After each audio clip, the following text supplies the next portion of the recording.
Hello friends, welcome back to the many video guys at my YouTube channel guys. Today friends we are going to talk about guys iqoo mobile setting guys, and today friends I am going to show guys iqoo mobile guys app notification setting, and today video title guys how to disable app notification, how to stop app notification in iqoo mobile, one by one, step by step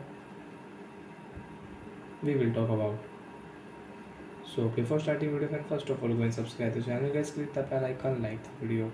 Example friends, you don't want to use Google app notification, Gmail app notification, WhatsApp, YouTube, Instagram, like that app friends, you don't want to use app notification, so you can opt from your phone setting, you can disable from phone setting.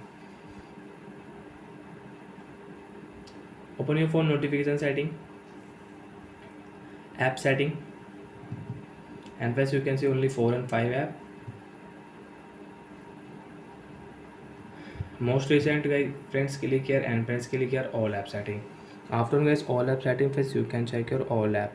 Example friends, you don't want to use icon while Chrome app notification, so friends you can disable from here. After disable friends, you cannot use icon while Chrome app notification. So friends, scroll friends, you can check I have Play Store notification. So friends, I will search here Play Store setting friends, you can see Play Store notification. After disable friends, notification will remove from my screen. Wait and watch, click here and friends you can check Play Store notification remove automatic. So like that friends, you want to remove, you want to disable app notification in iqoo mobile, so you can disable, and press right side if you click here, so guys automatic app notification will on. Right side you want to on Chrome app notification, you can on. So like that friends, we can disable and use app notification setting in iqoo mobile. So bye friends, thanks for watching the video friends. Do you have any doubt, so you can ask me in comment section, I will check, I will help you. Bye bye friends.